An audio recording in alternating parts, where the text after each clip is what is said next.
Hey class, it's Nick. I'm sorry in getting this video out late, but I thought better late than never. This is a walkthrough of the Module 2 Wonder segment question and reflection, or excuse me, reflection and question in that order. And it is intended to just help everybody get on the same page with these assignments, the reflection and question assignments. Few of you did it perfectly last time. Some of you did it incorrectly. I'm a pretty generous grader on these ones because it's really the thinking that matters more so than the perfect form. But I'd like perfect form if we can get there. So we're gonna walk through this assignment together. I'm gonna do it on behalf of, I'm gonna do it as if I'm an actual student, and you can see how I complete it, and we'll go from there. So reflection and question. You can reread the instructions. You can reread what I wonder if you want. And obviously, first thing to do, download your copy of the assignment. It'll open up in Word. All right. Move my face out of the way. So you're going to add your name, date, and module here. And then you're going to follow the instructions in red, but I really want you guys to delete everything that's in red. There shouldn't be any red when I'm done with this. So I've got my own version. Nick Stefano. The date is 2/21. Oops. 3. I just looked down in the bottom right corner. It says it's 37 degrees out. That is a lie. It's Tuesday morning at 9 a.m. right now. It's like a blizzard outside. It's probably 5 degrees. So I don't know why my computer is that wrong, but my computer is way wrong. This is Module 2. And the focus of this Module 2 is on phonics and whole word reading. So that's the focus of this module. You picked up on that from the Explore content, hopefully. The whole goal of this module is really looking at that K through 2 reading development, K through beginning of 3 reading development. How do you teach a kid to read? And you use phonemic awareness, phonics, and then the Dick and Jane reader was that next level, which might be the whole word reading. So reflection. All right, that's where I'm going to start. Last module, for the very first module, you guys could just copy and paste your reflection from your discussion post. This module, Module 2, the reflection needs to be done uniquely. This needs to be new. Why? Well, because your discussion post from the module is about the Dick and Jane reader. That would make no sense to put the Dick and Jane reader here. So 250 words. What did I learn from the Explore segments? Synthesize the new information with my own personal thoughts, my educational experience, and with information I previously learned. What are the takeaways? Did it confirm or contradict? Can you personally relate or connect to the information? Okay, so I'm going to delete everything in red. I'm going to change the color as well. Okay. Make it not bold. Oops. All right, and so 250 words seems like a lot. It's really about half a page, single spaced. And my reflection from the content, there's a lot of content, right? We had the Ed Week article on how kids learn to read. We had Sold a Story episode 2. We had my own podcast. We also had, if I go back, there's quite a bit if I remember correctly. The Dick and Jane reader. Oh, and the Big 5. Yep. Okay. There's quite a lot. So here's my reflection. There is a science to reading that is decently understood. Big 5 video explains that reading and learning to read can really be segmented into 5 easily understandable, not easily done, but easily understandable components. And those, of course, are phonemic awareness. That's where we started. That's what my podcast is on. phonics. Then you get your fluency, your comprehension, and your vocab acquisition. Okay. I liked the speaker in the Big Five video explains each component clearly. I was familiar with these already, but it was good to hear a new explanation. This connected well with the podcast, the Module 2 podcast, which focused on phonemic awareness.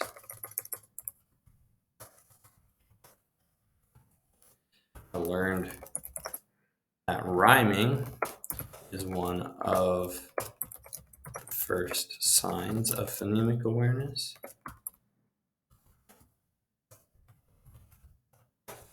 And that kids can begin to understand the connection between letters and sounds through rhyme, which is the beginning of phonological awareness. Okay, so we're getting there. I'm going to kind of, the Dick and Jane Reader is going to kind of contrast those. So I'm going to continue my reflection. I don't exactly know my word count. This is probably about, let's just see what it is. I'm not going to try to go way over, but I'm not going to care if I go a little over. Review word count. 116, okay. So the approach of teaching kids phonemic awareness and phonics contrasts a bit with the whole word approach taught in the Dick and Jane Reader.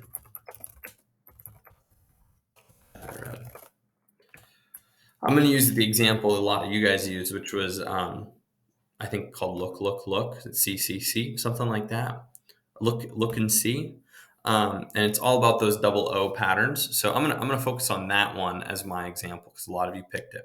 So that I read. I chose Look and See. That might be wrong. The name might be wrong. Which was about Dick and Jane seeing a bunch of different colors, objects, and pointing them out. The repeated pattern were EE and OO.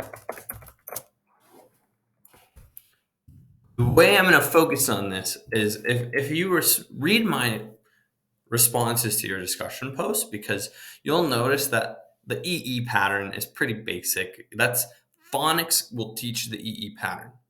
Where phonics will struggle is with the OO. Okay, so if you look at my comments in those discussion posts to the OO letters, you'll notice that I do think whole word is necessary with OO. And a great example would be the words food and good. Good food. That doesn't rhyme. Okay? Phonemic awareness and phonics is going to start being tricky for kids when you think of the words good food. Ud, sound. That OO is doing an sound versus food. Ood sound. That's the sound you'd expect, food, right? So that's where phonics needs a supplemental whole word approach, in my opinion. So that's what I'm going to write about here. This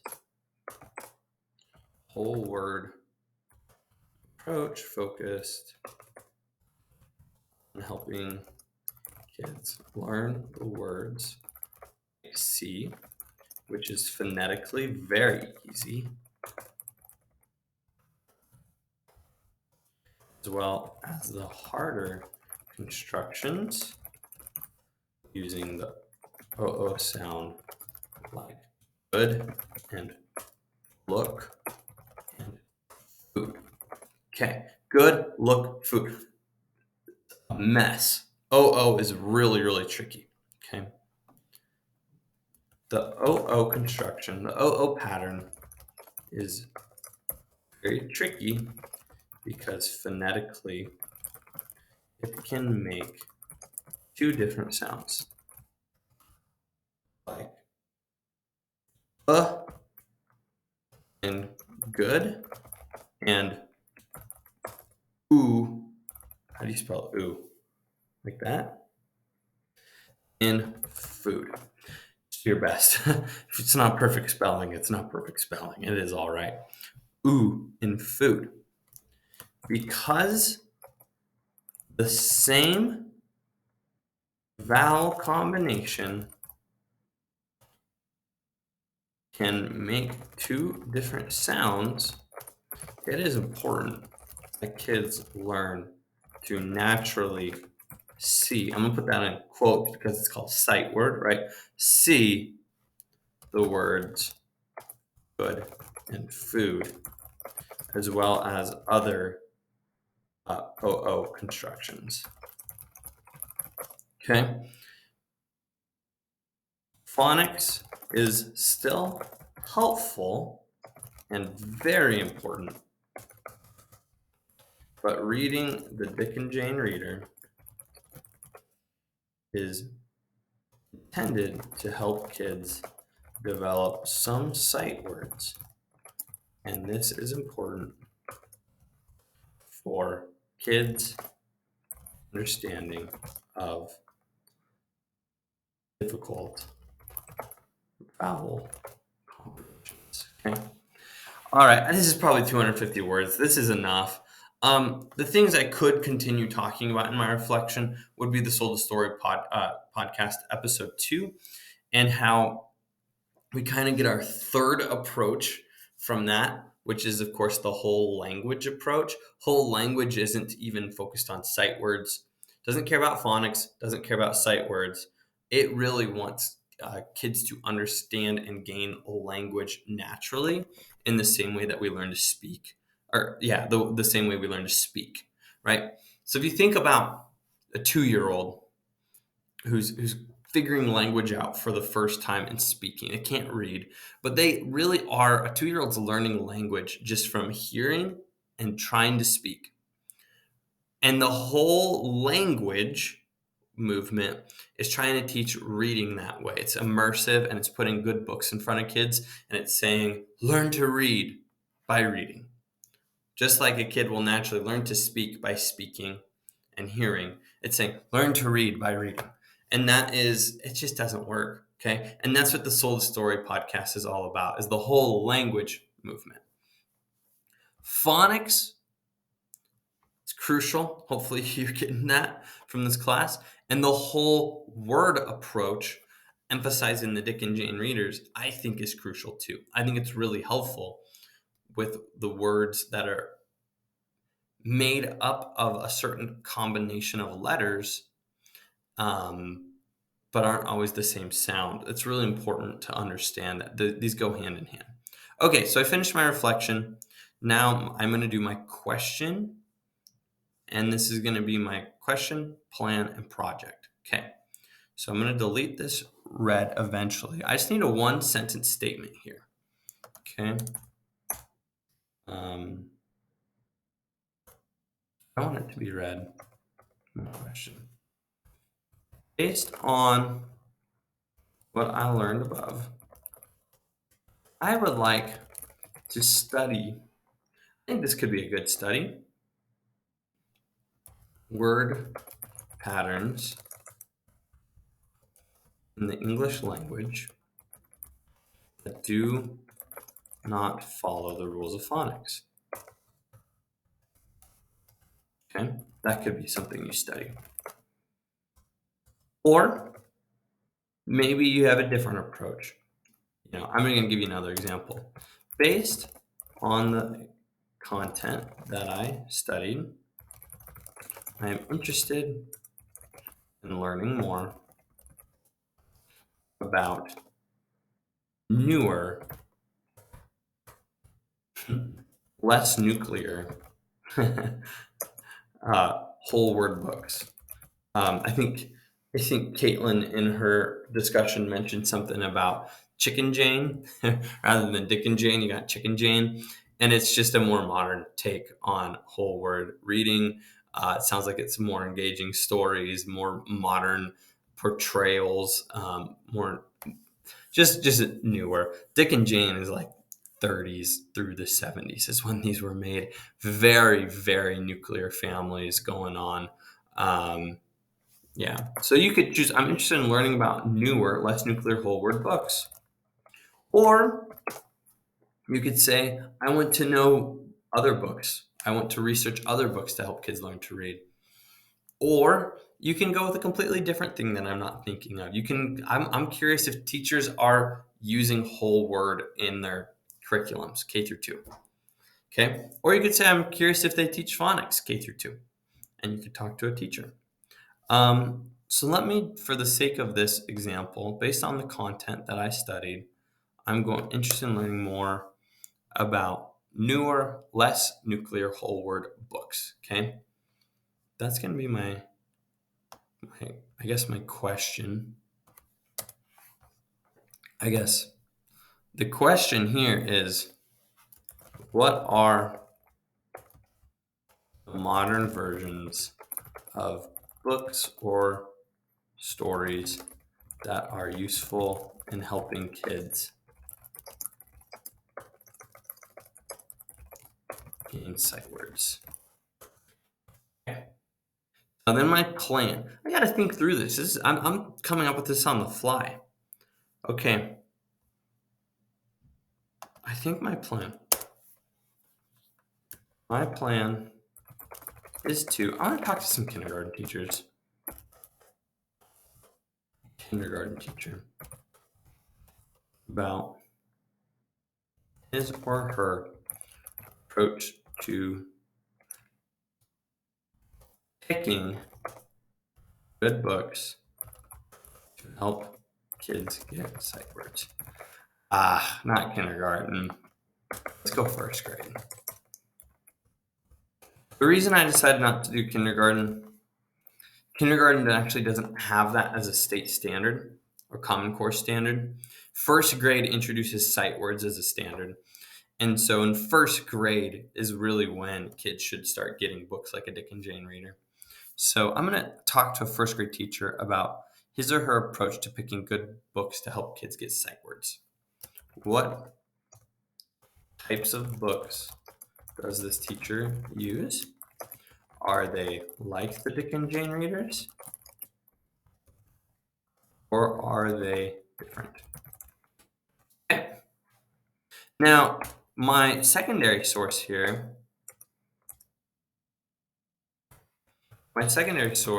will be the book. The book. Okay. So if I'm recommended something from this kindergarten teacher, that's what my secondary source will be. It'll be a book.